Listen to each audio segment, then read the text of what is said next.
An balima kunnafoni cakɛlaw bɔlɔlɔ matrafabaw n'o ye internet ye aw ni ɲantuma aw bisimila maliweb.net ka don kibaru kɛnɛ kan.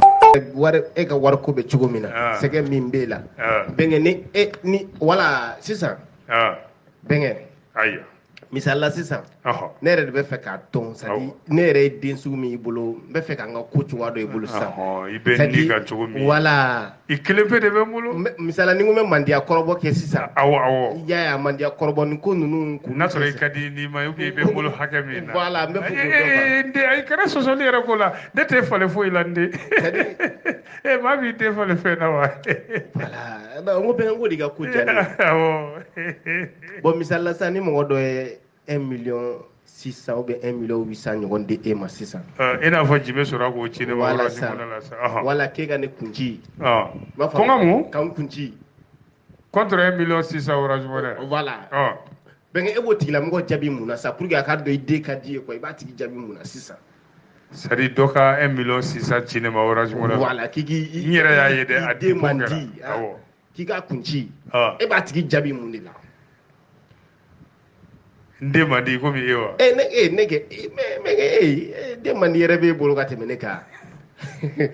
mais a tigi jaabi joona sa a tigi k'a yɛrɛ sɔrɔ parce que i b'a dɔn nin ko sugu curiosité bɛ mɔgɔw la quoi wari in cira ma ka ban wa wari a tigi y'a bila e kun ka ban o a dépôt kɛra c'est à dire wari min kɔni bɛ e kun bɛɛ ka jaabi an ka taa joona o n den dɔ hakili jagabɔ bɛ nin ko la dɛ ma mɛn hakili jagabɔ b'a ko la hakili jagabɔ quoi ne y'a to n ka hakili jagabɔ k'i hakili jagabɔ wa bɛnkɛ hakili jagabɔ ko jumɛn bɛ nin na ne t'e den man di yan awɔ nka orange money fɛnɛ ye n den man di ye dɛ e bɛnkɛ 1,600,000 dama dɔrɔn ou bien 1,800,000 dɔrɔn 100,000 ni 1,000,000 1,800,000 1,800,000 1,20,000 o dɔrɔn n den hakili jagabɔ b'a ko la bon d'accord a to n ka hakili jagabɔ combien de temps ayi minute kelen dɔrɔn d'accord i hakili jagabɔ i k'a jaabi joona bɛnkɛ a daga ka bɔ an da la i k'a ka wari d'a ma an ka taa 1,800,000 awɔ 800 ne den mamada 1,100,000 1,60,000 n den bɛnkɛ a jaabi dɔrɔn i k'a ka wari d'a ma an ka taa quoi n den ne bɛ orange money 1,800,000 ta ka ne kɛ di sisan k'i kun ci oyi parce que n den kabini ne ye ɲɔgɔn dɔn e ma deli ka 1,800,000 mago ɲa ne o orange money fa don ne ka cɛkɔrɔba la la hawla wala quwwata n den ba ta o dɔrɔn de kama kabini ala y'i da i ma 1,800,000 mago ɲa mais wari ma bila a ma bila n den fana kun ma ci i ɲɛ t'i la kuma la wa ada bon Dara Kulubali ne yɛrɛ den a ka musokɔrɔba Sise muso ko ne ka wari ko ne y'a kuma daminɛ k'ale bɛ sanfɛ a bɛ duguma bisimila kana hinɛ na ɲininkali la dɛ ayi hinɛ ko kuma kɔni tɛ sɔn bɛnkɛ nin ye i k'a dɔn k'a fɔ palan torolen ka gɛrɛ an na kosɛbɛ kɛ ɲininkali gonima a busan misɛnnin n b'o o tugu i la sisan komi waati fana bɛ ka taa awɔ ayiwa bɛnkɛ bisimila ne ko Makɔrɔ i ye mun de fɔ Faransi président Mali kungo la wa kosɛbɛ e m'a fɔ ko Emmanuel Macron awɔ qualifie de honte les propos du premier ministre sur un abandon par la France bɛnkɛ nin ye nansarakan ye dɛ e k'i nɛn dɔ la i k'a yɛlɛma bamanankan na an ka nin faamu ta ende Emmanuel Macron ko k'an ka premier ministre ye kuma min fɔ ko Faransi y'an to pankolon kɔnɔ k'i cun k'o ye maloyala kuma de ye a bolo bon kuma fɔcogo don quoi k'o ye maloya de ye k'an ka maloya o fɔli la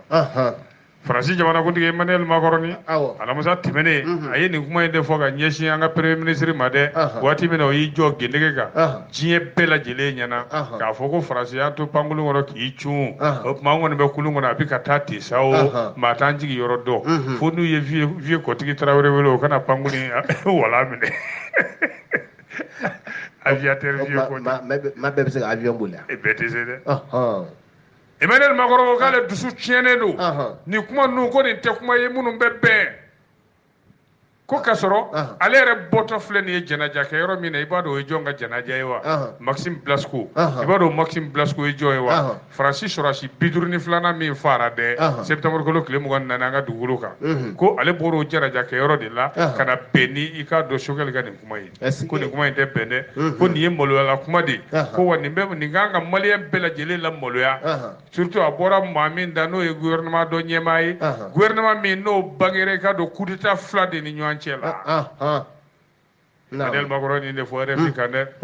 yɔrɔ y'a sɔrɔ u bɛ surafɛnɛ dunba dɔ la jɛkulu dɔ bɛ yen ko Africa 2000 a yɛrɛ ka masakɛ palais kɔnɔ yen ayiwa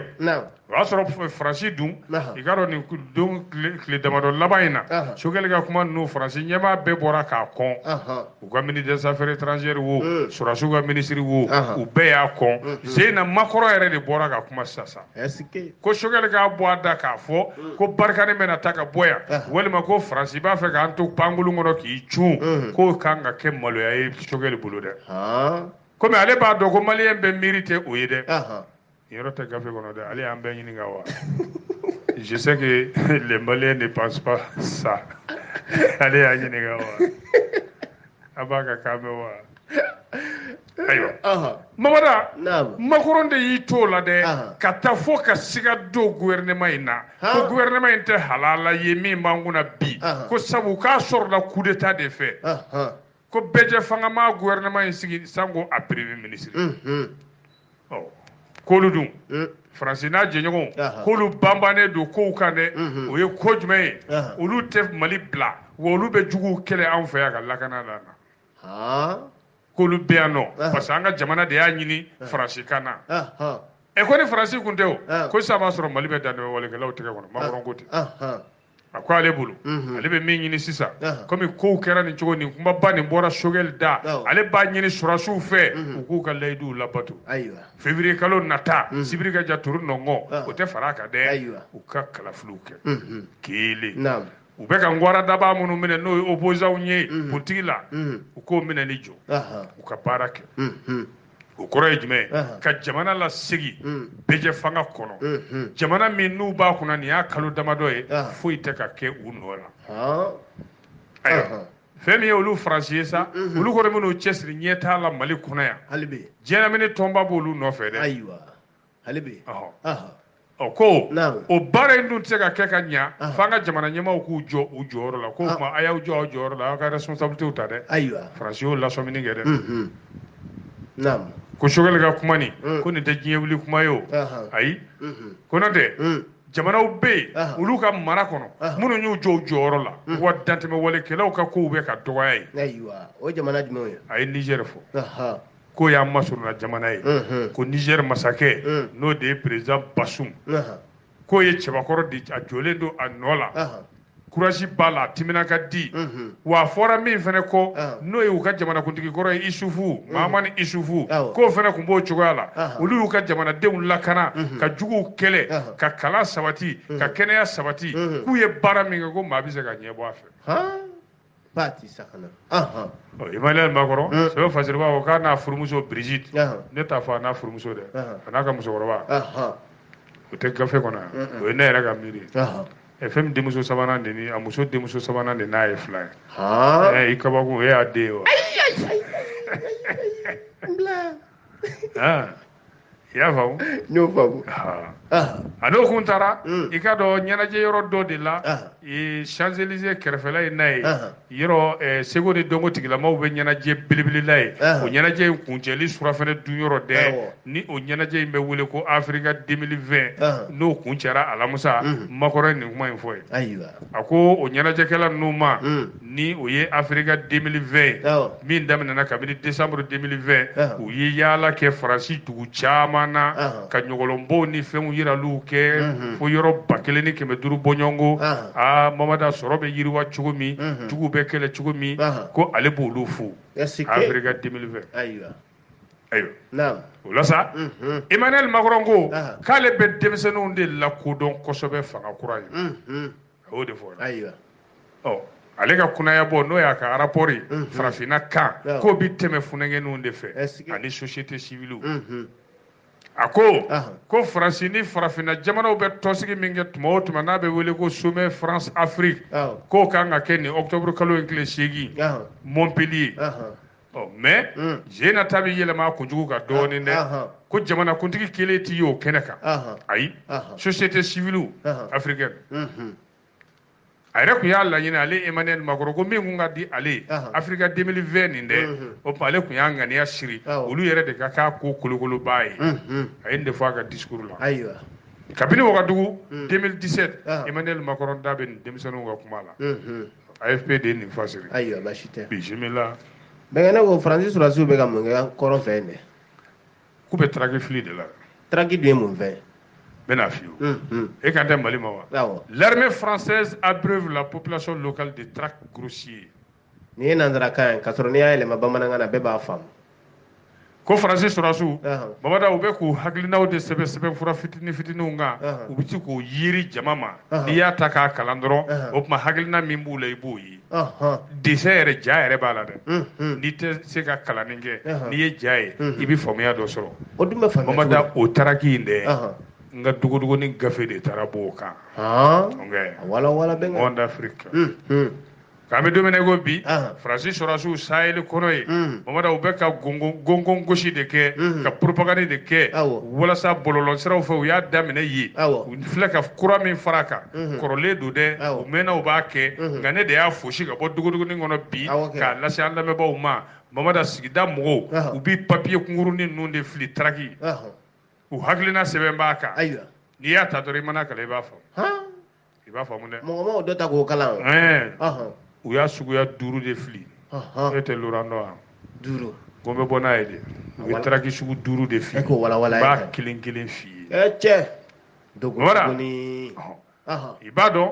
fɔlɔ Faransi ka kɛlɛ cogoya n'o ye bɔlɔlɔsira kɛlɛw ye u tun b'a kɛ bɔlɔlɔsiraw de fɛ u ye jɔnw ladege o la Irisiw tun b'a kɛ dɛ Siniwaw b'a kɛ Tirikiw b'a kɛ nka kabini kɔsadanni na mɔgɔw commencera ka Faransi kɔrɔma tigɛ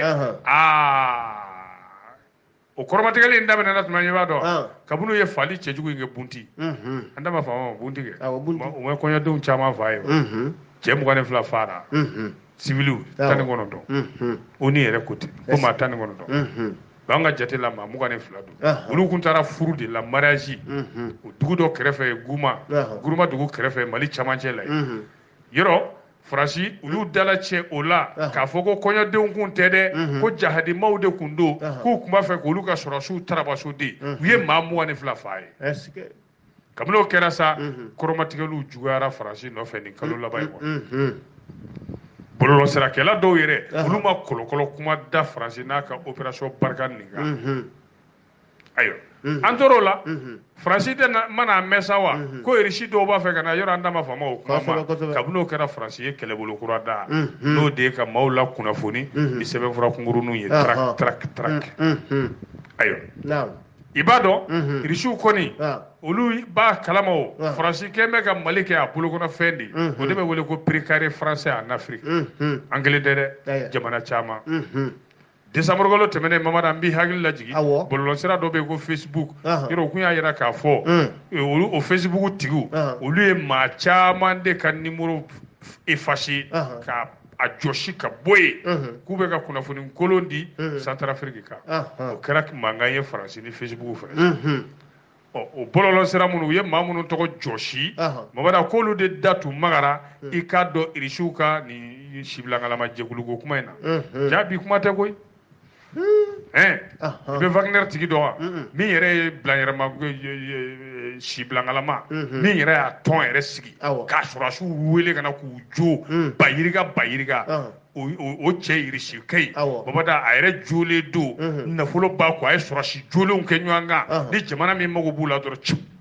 n'i y'a wele n'aw bɛnna wari la a bɛ taa Irisi don sɔrɔdasi kɔlen don nafolobatigi bɛn o mɔgɔ sugu de ka d'e ye o awɔ kɛ ka diya ne ye wa o mɔgɔ sugu kɛ waribatigi sugu ninnu i b'a Irisi Kayi tɔgɔ dɔn a ye n t'a dɔn Mamada wa ni Irisi jamana président ka surun kojugu Wagner tigi kɔni a tɔgɔ Irisi Kayi Irisi Kayi kɛ a tɔgɔ fa an ka t'i ka ko ɲɛfɔ a ye komi sɛgɛ min b'i la a k'i dɛmɛ mun b'a yɛrɛ la ko a ye kɔni tɛ o bɛnkɛ kɔni tɛ o munna a ye kɔni tɛ o munna bɛnkɛ un proche de Poutine le fondateur du groupe militaire privé Wagner un russe, un beau soldat militaire. A bɛ yɔrɔ jumɛn na an bɛ don min na ko bi a bɛ don min na ko bi a bɛ Russie jamana kan d'accord a tɔgɔ de ko Loranov Jakitic Kulibanov Loranov Jakitic Kulibanov très fort mais bɛnkɛ pannen don ka taa min i t'i yɛrɛ sɔrɔ fo Russie fo Poutine ka Poutine kɛrɛfɛ n b'o ye Russie jamana man di olu tɛ foyi min dulɔ cogo kɔ k'a tɔgɔ fɔ ne tɛ dɛ Evgeny Prigogine Evgeny Prigogine ayiwa fɛn min ye propagande kɔni ye ko Faransi ma to nin ko in na koyi a ma to kɔ nin ko la dɛ kɛrɛnkɛrɛnnenya anw fɛ Sahel kungoba in kɔnɔ ye fɛn min ye opération Barkhane kunkan ye quoi Bamada k'i b'a ye k'a fɔ u bi ja dɔw bila kuma dɔw la u bɛ bɔlɔlɔ sira fɛ u bɛ kuma dɔw la tɛmɛ Faransi sɔrɔdasiw tɔgɔ la ka Faransi sɔrɔdasiw sankɔrɔta u bɛ journalistes bila olu bɛ taa sɛgɛsɛgɛliw kɛ u b'o jaw bɔ ka yira k'a fɔ Faransi cɛdenw u bɛ kɛlɛ min na u bɛ magan min na an ka kɔrɔn fɛ Bamada u b'o kɛ bɔlɔlɔ siraw fɛ i n'a fɔ Twitter ninnu o n'a ɲɔgɔnnaw bɔlɔlɔ sira caman ayiwa mais ko maa kalannen ca damadɔ dɔrɔn de bɛ o ye Faransi na mun jateminɛ sa Mamada i b'a dɔn ni bɛ fura bɔ a woro ɲɛ ma wa o de ye Taraki ye ka sɛbɛnkura fitininw tigɛ tigɛ Mamada ni k'olu yiri o b'o tɔmɔ o propagande in sa tɔgɔ b'a la dɛ a nanzara tɔgɔ de ko PSYOPS ayiwa i b'a dɔn sɔrɔdasi jalatigiba dɔ bɛ Faransi ye i b'a tɔgɔ dɔn Emmanuel Durville ale de ye gafe dɔ bɔ nin ko in kan revue internationale économique kɔnɔ 2009 a ko nin ye de ka i ka dɔn maaw sɔrɔ u hakili la ni papier kunkuruninw ye ka ja k'a kan walasa u ka se ka Faransi ka taabolo lakodɔn hali minnu t'u fɛ n'olu tora ka papier in tɔmɔ k'u ka hakilina sɛbɛnnen a kan ni maa y'a ɲɛf'u ye u Faransi kanu bɛ don u la walasa u bɛ laɲini min kɛ u b'o sɔrɔ o yɔrɔ ninnu na kuma lasurunya la sigida maa minnu n'u bɛ sɛbɛnfurani ninnu filifili ka jigi ye k'a bɛ kɛ kɛlɛkɛ yɔrɔw de la dɛ kɛlɛ guwanen bɛ yɔrɔ minnu na walasa u bɛ se ka jɛ ɲɔgɔn sɔrɔ ka teriw sɔrɔ yen nɔ hali n'a sɔrɔ minnu t'u fɛ a bɛ kɛ sababu ye k'olu yɛlɛma ka k'u fɛ ko nin sira in Mamada i k'a dɔn nin sira in maa caman kun m'a faamu f'u yɛrɛ bɔra n'a ye ko 2020 dɔrɔn général Lecointre ale tun ye chef d'état-major ye Faransi sɔrɔdasiw bɛɛ ka ɲɛmaaba ministre tɛ dɛ chef d'état-major ale yɛrɛ jɛnna n'a ye gafe kɔnɔ Le Monde ko k'u ka sɔrɔdasiw bɛ ka nin kunnafoni di sugu in de kɛ sisan ayiwa minɛn fila de b'u bolo a kama o ye jumɛn ye cybersécurité ka maaw lakana bɔlɔlɔ sira fɛ o bureauba o sigilen bɛ RN ani dɔ wɛrɛ bɛ yen tuguni ko centre interarmé des actions pour l'environnement CIAE o bɛ Lyon n tun bɛ gardien la o da la yen i tun bɛ gardien la awɔ nko o yɔrɔ in dɛ o de b'a nafa donkubaru la bi sɔrɔdasi fɛn fɛn bɛ taa kɛlɛkɛyɔrɔ la Mamada olu ni cikaw de bɛ taa olu bolofara dɔ bɛ yen Faransi sɔrɔdasiw cɛ la n ka kuma lamɛn dɛ olu ta ye nin dɔrɔn de ye ka maaw kunnafoni sɛbɛnfura kunkurunin fɛ k'a yira population na Faransi bɛ min na ayiwa i b'a dɔn m'a f'i ye k'u y'a sɛbɛnfura ɲɔgɔn 5 de bila wa kɔnɔna la u ka hakilina ye min ye o bɛ sɛbɛn ninnu kan n'i y'a tɔmɔ n'i kɔni y'a kalan e donn'u ka hakilina kɔnɔ a fɔlɔfɔlɔ ye jumɛn ye Mamada sɛbɛnfura cɛɲi dɔ don n'i y'a i b'a fɔ ko roman o sɛbɛnfura in kan Mamada a b'i komi ni jinɛ yɛlɛma walima mɛlɛkɛ yɛlɛmaw o de dɛsɛlen b'a kan olu bɛna aw ka dugu minɛ o de dɛsɛlen b'a kan comme des extraterrestres prêts à envahir votre territoire o ja kelen kan sanfɛ i bɛ ɲɛkiliba fila ye min coron bɛ dugu in na i bɛ avion fitinin dɔ dessiné n bɛ ka traki in de ɲɛf'i ye tan dɛ ka sɔrɔ ɲɛ ma d'a kan dɛ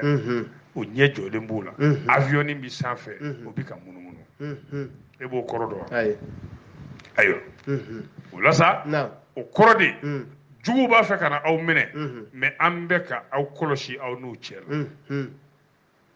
n'i ye sɛbɛnfura in fankelen lajɛ i b'a ye k'a fɔ jalamugutigi dɔw jɔlen don u ni marifa ko nin sɛbɛn in fɔlɔ in n'o ye traki fɔlɔ in o b'a yira k'a fɔ an bɛ k'aw lajɛ traki filanan bɛ mun fɔ o fana n'o tɛ kelen ye dɛ o bi firifirinin de yɛrɛ sanfɛ pankuluni firifirinin hélicoptère surasi dɔ b'o kɔnɔ marifa jugu in b'a bolo hélicoptère kɔnɔ sanfɛ yen ɔ ka sɔrɔ ka sɛbɛnni tugu o la sɛbɛnni u b'a kɛ filakan na a kɛlen don tamasɛki la a kɛlen don sɔngo in na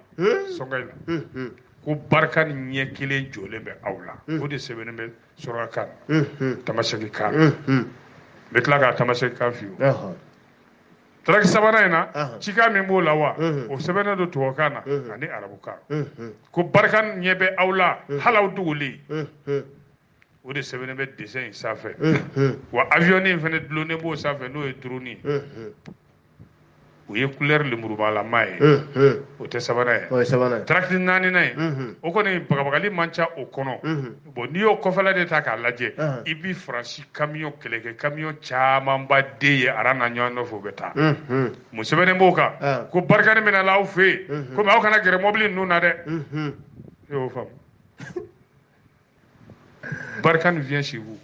ne vous approchez pas des véhicules o ye a fankelen n'i ye sɛbɛn in yɛlɛma a fan filanan don mamada i bɛ cikan dɔ sɔrɔ o kan i ye cɛ dɔ ye ten a ɲɛ gurunnen don i ye taa dessin na a ɲɛkili fila gurunnen je vois des terroristes j'alerte ko ɲɛ bɛ dantɛmɛ walekɛlaw la i dɔn ka kunnafoni di mamada numéro dɔ sɛbɛnnen bɛ ko n'i ye jarikɛlaw ye k'i ka o numéro in wele o de bɛ wele ko numéro vert 80 00 00 00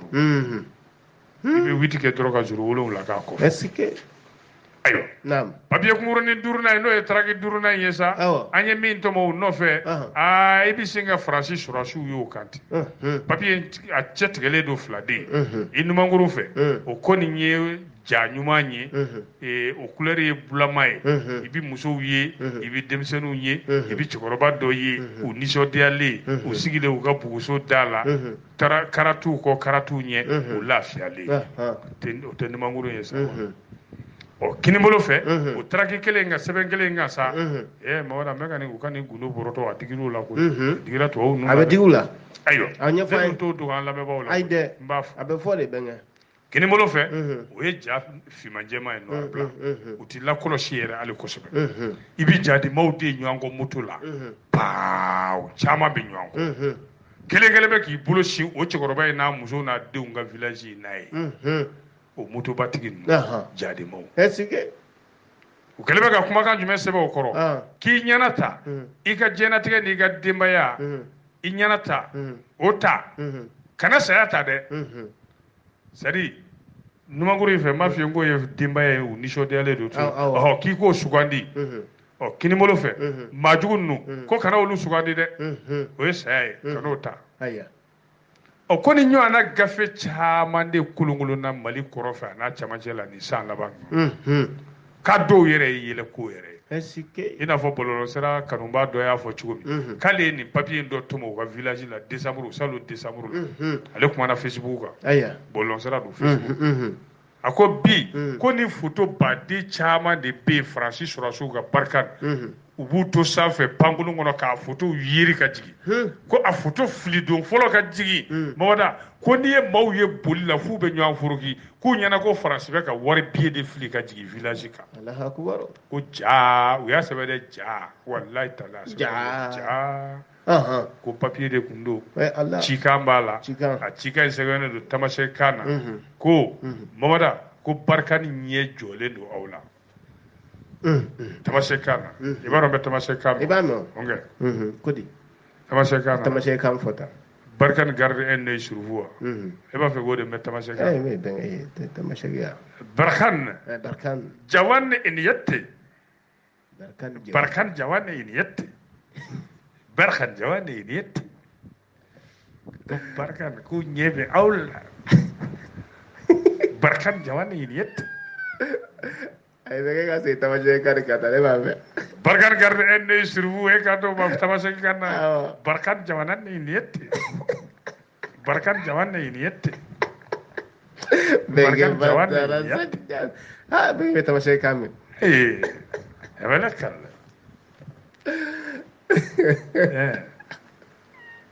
tagala sen mental bɛgɛ a bɛ da kala ne faamuya sisan ayo dɔw ko k'olu yɛrɛ dusu tiɲɛna o ye ekɔliden kɔrɔba dɔ ye Netija ale ko ale kɛlen ka sɛbɛn fɔlɔ in to o fana ka village la Tubutu mara la ye a ma sɔn a tɔgɔ ka fɔ dɛ ko ale hakili kɛra fila de ko barika ni ɲɛ jɔlen bɛ aw la k'o kɔrɔ ye mun ye ko yala u bɛ k'an kɔlɔsi de wa walima u bɛ k'an lakana de u ka ɲɛ jɔ cogo in fɔ ɲɛ jumɛn jɔlen don an na k'o fɔ yɔrɔ Guruma o wasaden dɔ fana ale kumana a ma sɔn a tɔgɔ ka fɔ dɛ lakana kɔsɔn ale binna u ka traki 5nan in de kan sɛbɛnfura 5nan in ale binn'o de kan ale y'o lajɛ k'o tuma ale y'o kalan tuma min a k'o tuma tubabuw u ɲɛna ko maliyɛnw tɛ se ka sugandili k'u yɛrɛ ye wa ko n'i y'a sɛbɛn in ta k'a lajɛ ko sugandili tɛ o olu yɛrɛ ye min fɔ o de don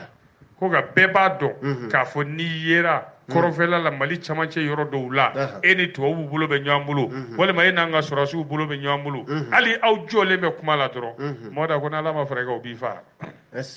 ko maa caman yera o cogoya la u bɛ ka kuma Faransi sɔrɔsiw fɛ walima Mali sɔrɔsiw fɛ jadimaw ye bagabaga ta k'u sɛgɛrɛ a dɔw fara yɛrɛ ko ne ye nin misali ta k'a lajɛ hali Amɛrikɛnw ye nin ɲɔgɔn na dege Afganistan kɔnɔ u ye nin ɲɔgɔn na ba yirika de to avion kɔnɔ k'a fili ka jigin Amɛrikɛnw san 2000 kɔnɔ o sɛbɛn dɔw fana yera an y'o ye mun kun b'o ja kan Usama Ben Laden u ye Ben Laden de sɛbɛn o papiyenin dɔ kan o bɛ da vɛsi de b'a la ani karawati a bonbosi yɛrɛ dilen ka nunkɔrɔsi caman b'a la ja o kun ye photo montelen de ka yira k'a fɔ ko jadimaw ka ɲɛmaaba ye n'o ye Usama Ben Laden ye k'a banna jihadikɛ ma k'a bɔra a sen bɔra o hakilina in na k'a bɔra ko bi foyi t'a kɔnɔ lafiya ni bɛn ni kelenya kɔnɔ k'a ese k'u bɛ Afganistan mɔɔw olu hakili su ye n'o ye ko mɛ ko in ma nɔɔba bɔ sabu olu ma da o la n ye nin bɔ n ka duguduguni kɔnɔ bisimila mais ne ko mun de donna Mali la aéroport international Bamakɔ Senu fɛ wa des matériels en provenance de la Russie réceptionnés par le ministre de la Défense et des anciens combattants oncle maternel de Laurent Jacques colonel Sadio Kamara i ye ɲininka de oncle maternel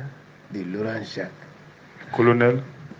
Sadio Kamara voilà bɛnkɛ a walawala an ye bamanankan na an k'o faamuya kakɔlɔden faama o don hali ni maninka don Kamara in kɔni bɛnkɛ don bɛnkɛ don babara an ka pankolon jigiyɔrɔba la Senu Bamakɔ ye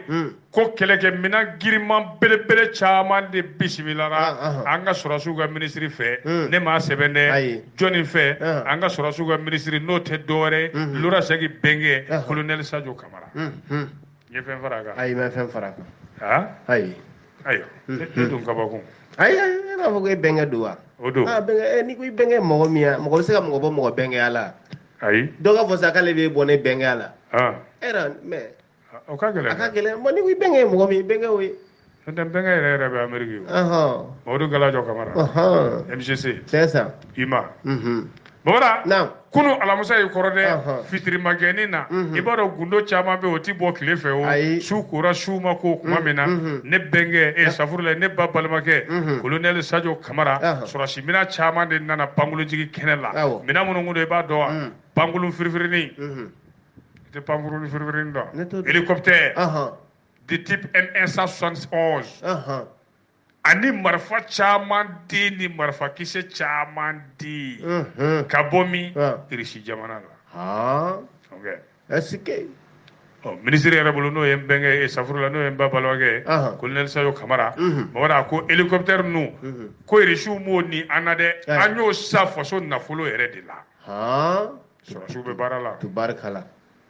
u bɛ baara la Asimina ka cɛdenw u bɛ baara la an b'u fo bravo u bɛ baara la Ala k'a ɲɛ hali bi ko mais marifa misɛnnin ninnu a n'a kisɛw ko Irisiw y'o ni a na fu fi sabilillahi lillahi wa rasuluhu non bɛnkɛ n b'i don surasiya la munna parce que kɛlɛkɛminɛnw nana ka ban bɛnkɛ jɔrɔ tɛ an ye bilen don ka mikoro kɔfɛ kɛlɛ man di ye ne bɛ n'i sɛgɛn ne bɛ Mamudu Tile ninnu Jadima ninnu b'u lasigi n ka ye sabali a ye kɛlɛ bila aw bɛ mun fɛ basi wa kini wa to aw bɛ mun fɛ a caman b'a fɔ k'u bɛ to fɛ ko parce que to sɔrɔ man di kɔrɔ fɛ o fasa man di o ka suma awɔ Onodo, un restaurant qui est le directeur de mon restaurant, spécialiste de tout ganganema. Enfin, un tahema à rester, côté qui te voit, Mamad, da anita manka. Mais Adabla,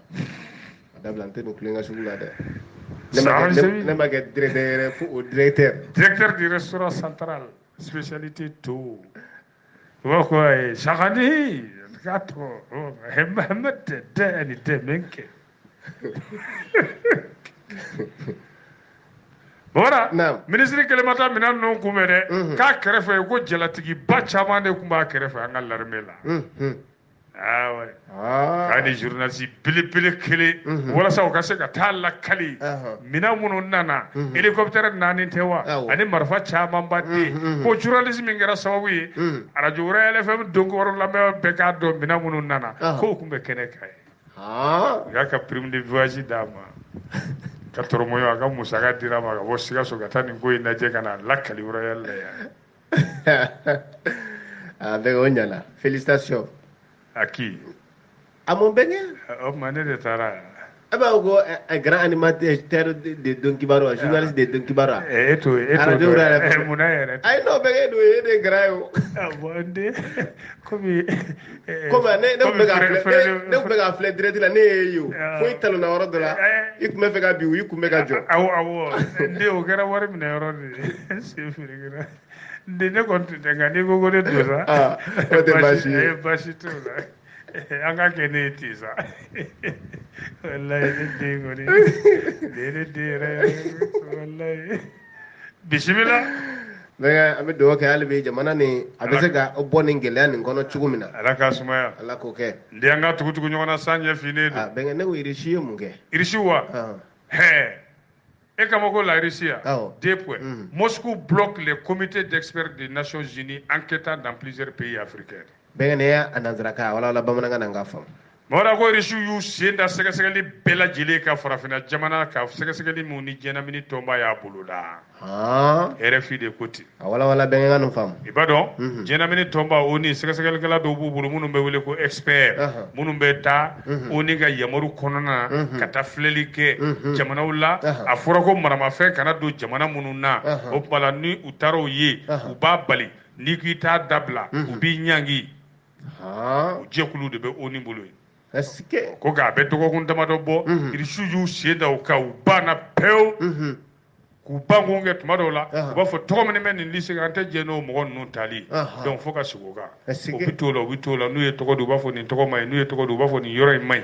fo ko be bla est-ce que tuma ko ma sa nu go ku bo chede nu de kenwa nga gata sege sege lige farafina dugu dola mi ye iri shi nunguno shi iri shu be ko do ke ko bali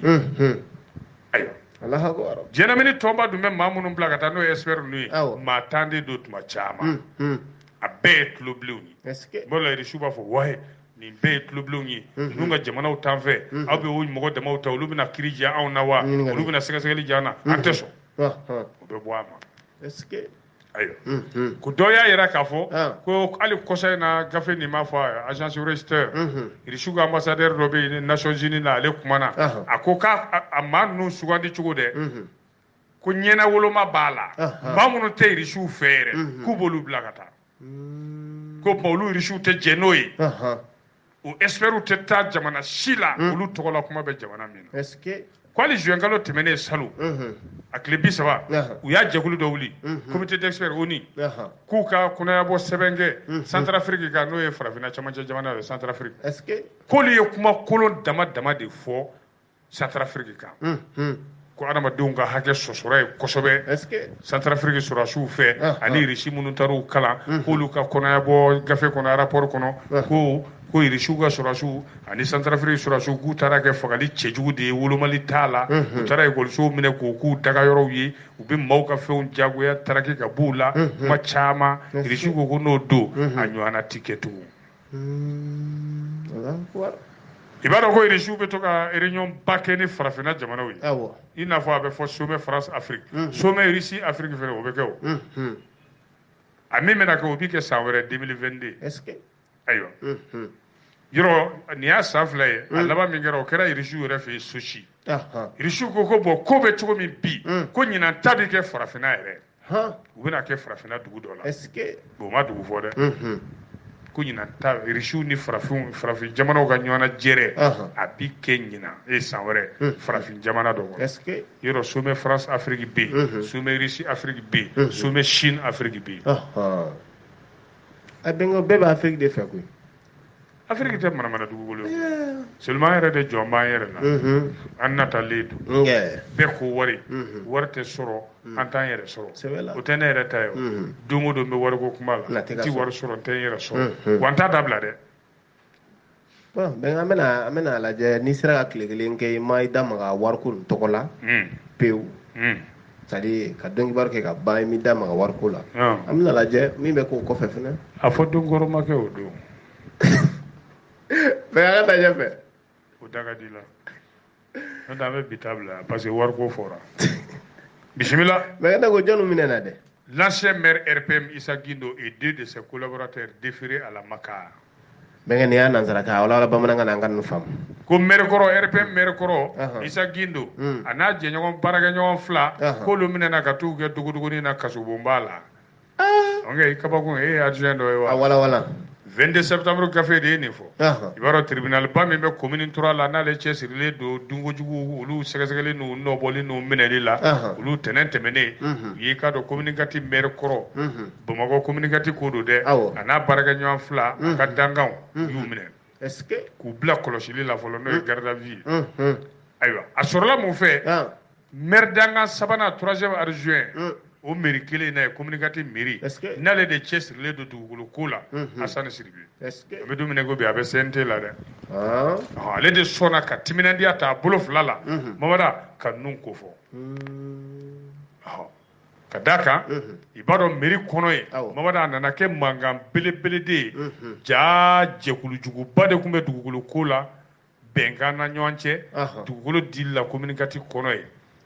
ka ninnu maa ninnu wele k'u kɛ wo la n'o dɔ Issa Guindo n y'a f'i ye cogo min a n'a ka dankan fila Siriman Bacili ani Issa Sidibe ayiwa k'an bɛ don min na ko bi k'u waati ka gɛlɛn u ma dɛ sabu u bɛ dibi la nin ko in daminɛna kabini 2017 san 2017 Mamada nin maa saba de tun bɛ mairie la yen Mamada k'u y'a kɛ Dibɔ Bafa ni Kilicɛ dugukolo ko la kɔni troisième adjoint de taru ko fɔ n'o ye Hasani Sidibe ye a ko waati min na ale tun bɛ yen dɛ ale y'a f'u ye aw bɛ ka dugukolo nin kɛ cogo min a tɛ kɛ ten a ye fara yuruguyurugu o m'a lamɛn ayiwa komi girinkajɔ de bɛ bi yuruguyurugukɛlaw kɛlɛli kama o dun y'a sɔrɔ ninnu tun bɛ dugukolo ninnu tila cogo min Mamada a tun cɛ ka jugu dɛ mɛ a bɛɛ sɔrɔla mun nɔfɛ o de ye titre foncier dɔ de kɛra Sibiribugu Mamaribugu Kalabanbugu nka kɛrɛnkɛrɛnnenya la dugukolo min yɛrɛ n'o o ko kɛra mankan yɛrɛ wulili ye dɛ o ye karate digelaw ka dojo min bɛ Kampala la ye Mamada k'u y'o de jagoya minɛ o tigiw la ni k'o feere ko cɛjugu la yuruguyuruguba bɛ min na bon ale de dun tun ye maire adjoint ye mairie la wagati min cɛsirilen don dugukolo ko la n'o ye Hasani Sidibe ye a waati a ko ale wulila ka taa se fo dugukolo ko ɲɛnabɔ yɔrɔ la ministre so yɛrɛ la ye k'a ka ɲɛfɔli kɛ ayiwa jɛkulu min bɛ yen n'o cɛsirilen don sɛgɛsɛgɛliw la waati o tɛ kasika ye wa i bɛ kasika dɔn wa cellule d'appui aux structures de contrôle de l'administration a taara sɛbɛn di 2017 olu de ye sɛbɛn di tribunal sɛgɛsɛgɛlikɛyɔrɔ pôle économique et financier o juge anti corruption min tun bɛ yen sa Mamada o de filɛ ka na nin ko poyi an bɛ don min na i ko n'an journaliste n'an ye nin sugu mɛn an tɛ sigi o an fana b'an ka sɛgɛsɛgɛli de kɛ jaa titre foncier in dɛ a feerela mairie ma communicati mairie ma miliyɔn 92 domaine ministre so fɛ n'o ye dugukolo ministre so ye komi warijɛ tun tɛ mairie bolo a waati mairie yɛrɛ wajibiyara ka juru yɛrɛ ta jagobakɛla dɔw fɛ walasa ka se ka dugukolo in san ministre so fɛ ni sɛbɛnw ye sɛbɛn minnu tɛ sɛbɛn lakikaw ye ka d'a kan dɔrɔn u b'a fɛ ka maa caman gosi n'a ye ka wari nɔgɔlen caman sɔrɔ n'a ye ko maire tora ka o kuncɛbaya de la sa Mamada ka jɛɲɔgɔnjugu ninnu fara a yɛrɛ kan Hasani Sidibe fana ko k'o ti kɛ dɛ u y'a ye Assane de bannen don a ko ma sabu ale de ye maire adjoint min cɛsirilen don dugukolo ko la Mamadu ko k'u bɛna ale yɛrɛ da sumusumu k'a bolo lasɔn ko dɔw ye 200,000 yɛrɛ layidu ta ye an b'o d'i ma e k'i se mɔ nin ko la a ma sɔn dɔw b'a wele yɛrɛ k'a bagabaga ni faali yɛrɛ ye menace de mort a ko n t'a bila a b'a bila dɛ donc sɛbɛn fasiri b'a ko nin ko sugu man ka kolokolo Assane Sidibé n'a bɛ i ka dɔn fanga furancɛ fanga wasabulon na bi CNT ale de y'a ko fɔ ka bɔ n'a gundo ye k'a fɔ a y'a yira k'a fɔ hali sɛbɛn minnu bayɛlɛmara ani décision minnu tara Mamadu ni ka yɔrɔ ninnu tila k'a cɛ bɔ n'o ye morcellement ye k'a si ma k'a ɲɛ ma donc yan'o cɛ u ye maire ni n'a ka nɔkan fila u y'u minɛ k'u don kaso la ne ko mun kɛra Kayi wa 118 millions de francs détournés en 2 ans. Et comme 2 points. Le président du conseil de cercle de Kayi en prison. Mamada ko million kɛmɛ ani million 18 o don ŋanamu na o tuma Kayi conseil de cercle président dogodogoni i kabako ye de conseil de cercle ko bɛɛ dun nana cogo di nouveau réveil de y'a fɔ septembre kalo fila septembre kalo tɛmɛnen o tile fila Kayi conseil de cercle ɲɛma o tɛ docteur Moro Timo ye wa ani madame Jara Basira Kulubali ale comptable CCRF la Kayi u y'olu de wele k'u don kaso la juge d'instruction fɛ a dossier de bɛ wele ko dossier CCRF Kayi u nɔminɛnen don mun na sɛbɛnkolon yurugu danaya tiɲɛ juge fɛ ayiwa juge de donna nin ko la k'a nafolo ko sɛgɛsɛgɛ sa conseil de cercle kabini janvier kalo tile fɔlɔ san 2016 ka na bila décembre kalo tile 31 na san 2018 Mamadu o de kɛra sababu ye ka nin yurugu in dɔn conseil de cercle la ka na ye wari min dunna ye million 18 conseil de cercle kɛsi ayiwa o la sa i b'a dɔn k'a fɔ maa minnu ye nin baara cɛjugu in kɛ ka nin dunkojuguya in kɛ sa maa wɛrɛw tɛ dɛ conseil de cercle président docteur Moro Timo ale bɛ conseil de cercle la kabini 2009 ani a ka jatebɔla n'o y'a ka waribontigi n'a ka secrétaire général k'u ye kɛsi ci de bɔgɔ commune 28 o de bɛ collectivité la conseil de cercle la nafolo min bɛ don yen Kayi conseil de cercle la o de dunko cɛjuguya kɛra nin maa saba fɛ ayiwa n'o dun kɛra o kun b'a dun cogo di dɔ fara fɛnw sɔgɔ kan surfacturation nafolo dunni ka sɔrɔ a ma sɛbɛntiya dépense injustifiée o n'a ɲɔgɔnna caman o de filɛ ka conseil de cercle nafolo yurugu k'a ban pewu kunnayabɔ gafe dɔ bɔra n'o ye rapport ye sɛgɛsɛgɛlikɛla bureau ba fɛ o kuma la maa min cɛsirilen don fɛnw sanni n'u marali la ja u kun b'a fɔ k'u ye fɛn dɔw san Mamada a t'i ye a t'i ye dɛ olu de nana don ko kɔnɔ k'o lajɛ ni fɛn kɔni sanna conseil de cercle la san sɛbɛn bɛ yen papier min kɛra k'a commande kɛ o bɛ yen o tɛ bordereau de livraison ye wa Mamada o si jatew ma ɲɔgɔn sɔrɔ wa minɛnw sannen fɛnɛ ɲɛ de t'i da o kan o de ka jugu n'a bɛɛ o tuma min tun bɛ comptabilité matière yɛrɛ la sa cercle de Kayi la ye Mamada ale nana fɔ k'a ye fɛn dɔw sɔrɔ fɛn dɔw sanna ka sɔrɔ o ma ye million yirika a ma se ka dalu yira a ma se k'a fɛnw yira ka sɔrɔ a mandat bɛ yen n'o y'a yamaruya sanni sɛbɛn mandat n k'a numéro f'i ye mandat numéro 457 o kɔnɔna la conseil de cercle président docteur Timo ale fɛnɛ ye sanni dɔw kɛ min ye sogo nɔnanji ye achat fictif o dɔ ye jumɛn a ko k'a ye école tabali 200 dilan ka da contrat kan o numéro bɛɛ b'an bolo yan o dilanna ka di yɔrɔ jumɛn ma lycée Dugukolo Konarɛ ko wari taara bɛn 14 ni tilama an ka wari la ani essence sɛbɛn essence tigi o fɛnɛ 28 ni kɔ awɔ o essence dira minnu ma o ma ye a tɛmɛsira ma ye k'u ye i k'a dɔn jatala dɔ bila n'o ye vidéo surveillance ye yɔrɔ i bɛ to k'o jabaraninw dulon i ka so laminiw na ye maa o ma gɛrɛli i ka yɔrɔ la a bɛɛ b'i ye ja la o de ye vidéo surveillance ye k'ale y'o dɔ don 12 ni kɔ ayiwa Mamada ni si dalu ma se ka ye fɛn min ye tajiko in kɔni n'o ye carburant min bɛ di conseil de cercle maaw yɛrɛ ma babada o dotation minnu bɛ di carburant na babada k'o fana ma se ka o dalilu ma se ka ye dɛ awɔ ayiwa ninnu kow de dadara ɲɔgɔn kan sa babada fo ka t'i jɔ sefa wari 100,000 ani 18,000 o de dunna komi a sɛgɛsɛgɛra ni k'u nɔbɔ babada u y'u kɛ wo la dugudugunin na Morotimo ani Madame Jara Basira Kulubali kɔni CCRF ayi olu bɛ wo la n'u jɛɲɔgɔn fila ninnu olu bɛɛ bɛ wo la yirigu kabini septembre kalo tile 2 tɛmɛnen ayiwa u n'o dɔ sa wa u n'o tɛ sa wa an t'o ko to kiiri tigilama wolo n'olu tilala la n'an y'a ye an tɛna fɔ siga t'o la bisimila bɛnkɛ waati bɛ ka taa an yɛrɛ bɛ taa nɔfɛ an t'a jɔ dɛ bɛnkɛ e ko ni maa ye dumuni fɛn di ne ma ko ne ka a dun ko yalima ko yalima ne b'a dun ou bien ne t'a dun tiɲɛ don awɔ n ko n den ne maa nani sigilen sɔrɔ awɔ ka yɛlɛmusɛnni kɛ n'i ye awɔ a yɛrɛ bɛ ka dumuni fɛn min don a y'o ɲɔgɔnna dɔw ta yira i la ko dɔ ta e b'o ta wa bɛnkɛ n ko n b'a ta de i ye ko ten awɔ munna i ko n kana ta n bɛ fɛ i k'o de ɲɛfɔ i tilala ka mun fara a kan awɔ k'i t'a fɔ k'i t'a ta ayi o ye juguya ye ayiwa il endort sa victime pour voler sa nouvelle moto. I y'a mɛn o.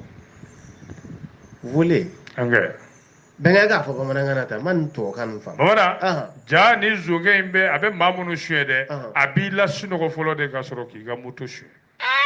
I kabakun. Yarabi Ala k'an kisi o tɔɔrɔ ma. N bɛ nale o. Halisa i man sago kɛ fɔlɔ. Nin kamalenin san 27 bɔ ɲɔgɔn kɔ Mamada ko zo min don zo lakika yɛrɛ don ko k'a ka suyɛni maa kelen de b'a ɲɛ suyɛni na diɲɛ bɛɛ k'o ye maliyɛn dɔ ye Sikaso ka den don kɔnɔ tɛ maa t'a ɲɛ suyɛni na Sikaso ka den don o jɔn ye a tɔgɔ sɛbɛn fasiriba kɔni ma tɔgɔ fɔ yan nka ni ko n ka tamasiyɛn di o bɛ se ka kɛ n'a ma tɔgɔ fɔ i bɛ tamasiyɛn di cogo di sisan tamasiyɛn bɛ se ka di o tamasiyɛn di a Sikaso zonba bɛɛ t'o dɔn o ye jɔn ye cɛsurunin dɔ don tellement a ka surufu ye surunin d'a tɔgɔ kan ko sen surunin a bɛ mun baara kɛ mécanicien zo n y'a faamuya sisan mécanicien spécialisé tɛ dɛ mécanicien zo ayiwa Mamada ja kamalen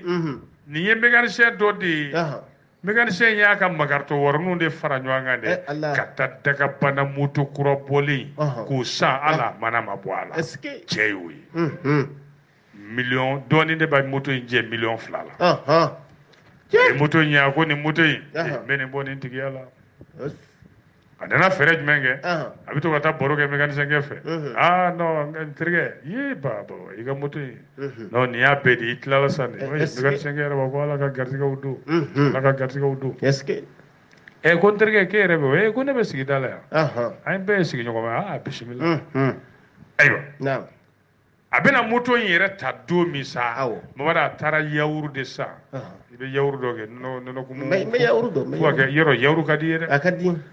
yawuru ka di ne ye a taara o boîte 3 de san yawuru ka di ne ye a taara boîte 3 san boîte 3 ja pikiri biɲɛ b'a bolo sinɔgɔ fura ji de b'o kɔnɔ a bɛ pikiri biɲɛ kɛ ka yawuru boîte in sɔgɔ ka sinɔgɔ fura pikiri ko o kɔnɔ ka boîte dɔ in fɛnɛ puru ka sinɔgɔ fura kɛ o kɔnɔ sabanan in sa a yɛrɛ bɛ k'o min kana non n terikɛ ça va a kɛra da 2 ye dɛ ko ni basi o fɛ non basi tɛ an bɛ nɔnɔ min na an bɛ yawuru min na i tɛ kelen ta a ye 2 yira i mana fɛn fɛn ta a b'a la o a yɛrɛ bɛ ka dɔ dun pour que ka cɛ hakili sigi a y'o yawuru boîte 2 si mécanicien Mamada ma tuma min na a ye kelen ta bɛnkɛ i jɔ ta Mamada tɔgɔ wɛrɛ tɛ ne tɛ n'i ma n ka kuma fɔ ne tɛ mécanicien kɛ sɛbɛn a sɛbɛnnen bɛ yan cogo min n bɛ segin a kan ne tɛ fɛn fara a kan o tɛ se sɛbɛn na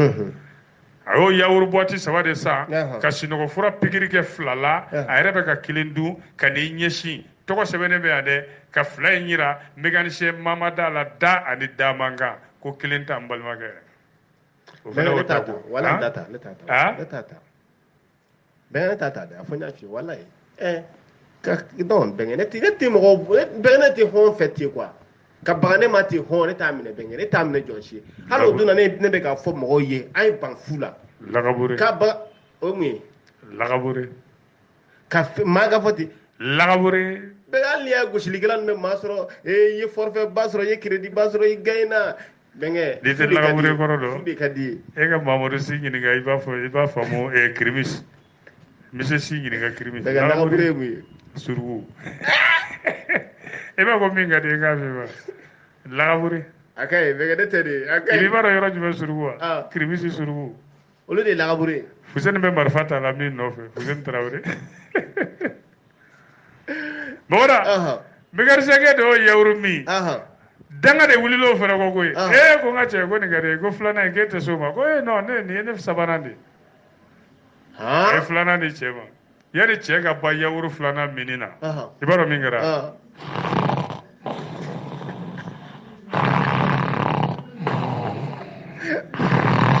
agay bege agay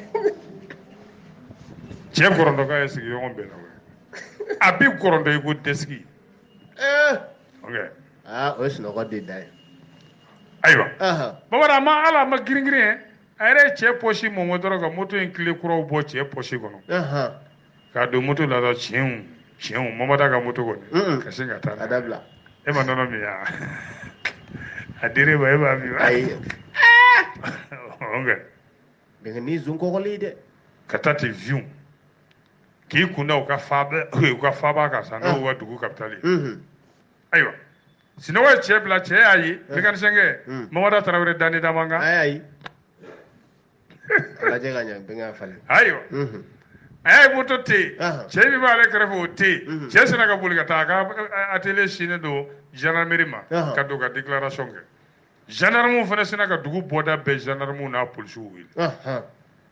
wala i garsega bi ga fena ma woshi mécanicien kele ka warning ke nyanga ma fo min kortolo do ka war soro fa be sueni ke na fo la si séjour ni de ka mo ka bougie firi ma fo de ka magarto warning ke nyanga ma wada woshi do